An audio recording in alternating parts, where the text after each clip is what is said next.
So today I want to talk to you about weekly leadership meetings within your business and why they're so important, and one of the biggest mistakes in my businesses that I've been making for many years.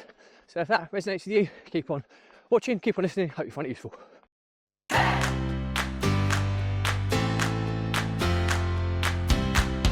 Welcome back to consecutive day 1692 of the Diary of a Runpreneur. Today's topic is all about weekly leadership meetings and why they are so important and how they should potentially be structured, and also some of the mistakes I've been making in business for many years and what I intend to do to put them right.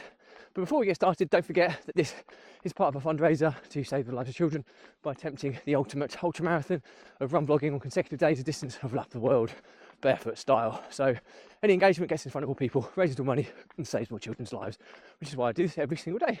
So back to the topic at hand, weekly leadership meetings. So I kind of came from my entrepreneurial kind of journey has always been about productivity and efficiency and not wasting time unnecessarily.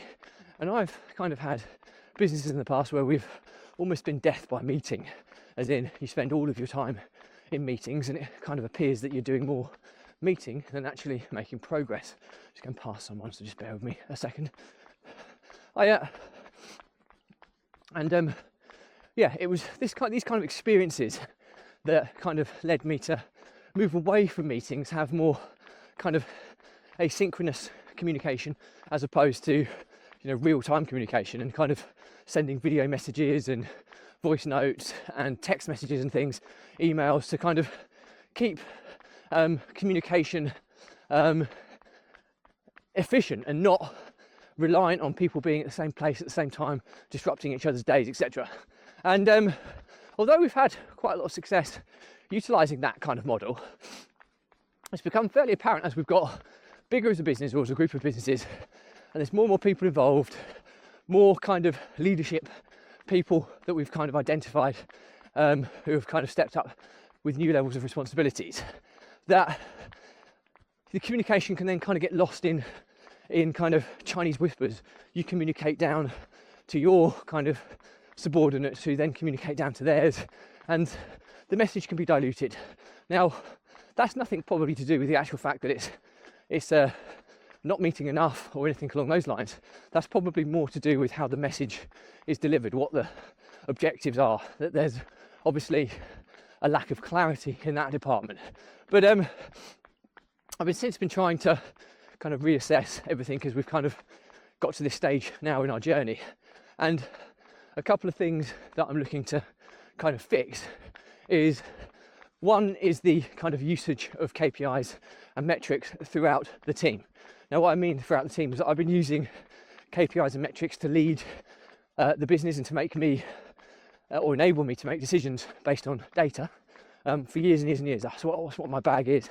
The problem is some of the dashboards and analysis that I do is so in depth that it just doesn't give other members of the team the information they need as quickly as they need it, and hence they then lose faith in the report and stop using it.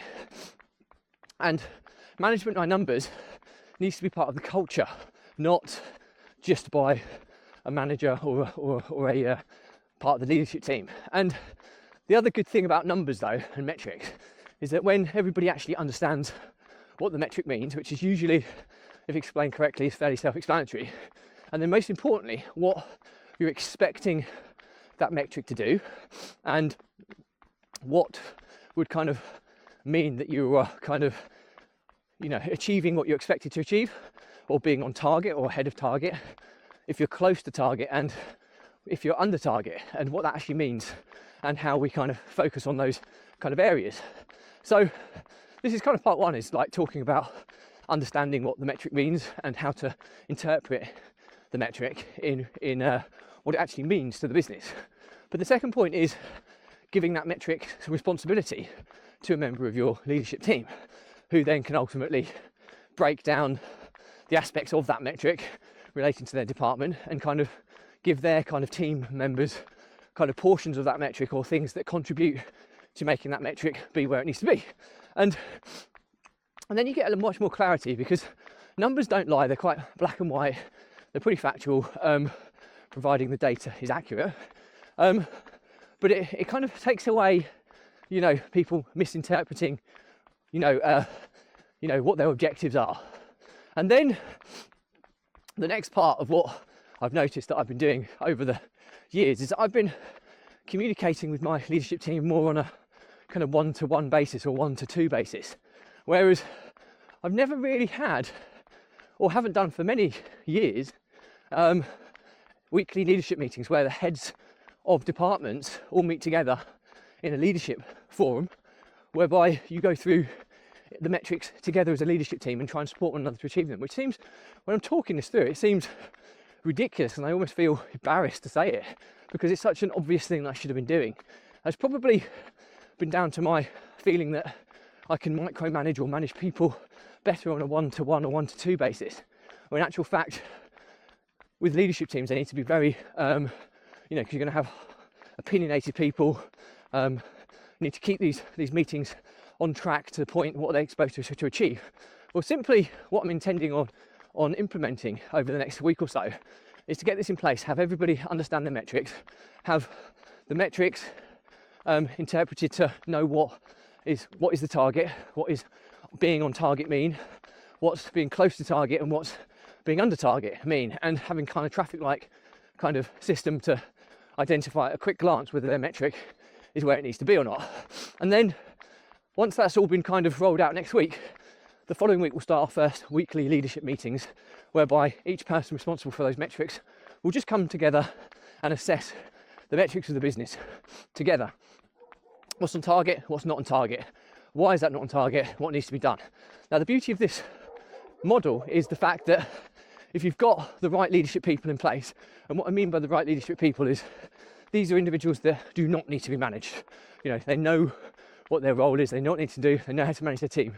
You don't need to manage them to do their jobs. And secondly, they should consistently go above and beyond for the business to improve it, to change things, to question things, to take their initiative to develop and grow the business in any way, shape or form they can, or improve things. They should be always showing a commitment to do that. And if you've got those two things in your leadership team and they understand the numbers, then what you do, anybody who's got metrics that aren't where they need to be, we then rally as a team and go, well, actually, just because that metric's not reading right, it might be due to an issue in another department, that if that's fixed, it will make a massive difference on that metric. And then you're working collaboratively to get your metrics where they need to be.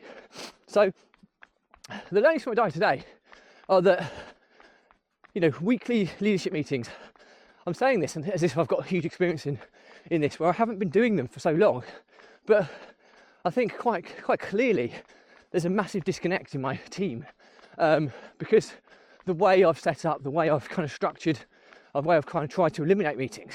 But in actual fact, once a week, weekly kind of pulse, maybe on a Monday, where we all get together, assess the scorecard of the whole business, the most important metrics across each department and the overarching metrics for the business performance.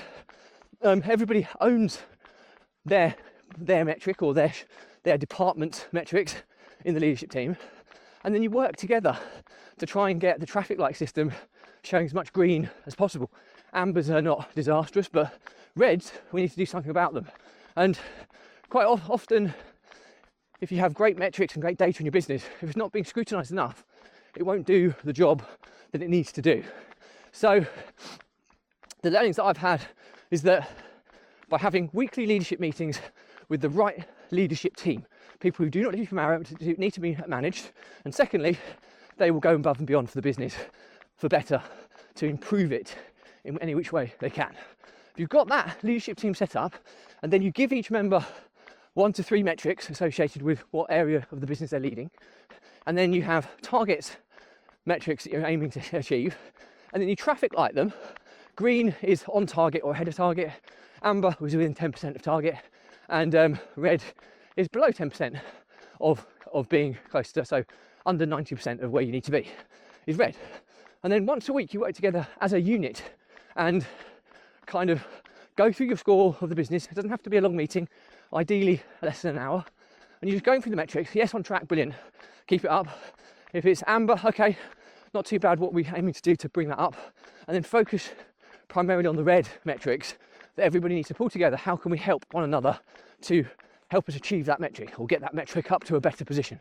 And that will then trickle down into the rest of the teams. And because there's such clear objectives and what we expect, it just means that everybody's going to pull in the same direction rather than people pull in opposite directions or not understand the importance of what they're supposed to do. So yeah, that's it for me today. It's quite an interesting one. I'm really excited to see what the results this will bring. But questions or comments, drop me a line. I'll respond to everyone. But do remember though, if you believe in my mission of saving the lives of children by attempting the ultimate ultramarathon of run vlogging on consecutive days, distance will have the world, do give this a subscribe, share, like and comment. More people we get in front of, more money we raise, more children's lives we save, which is why I do this every single day. Thank you as always, stay positive, stay happy, and I'll see you again tomorrow.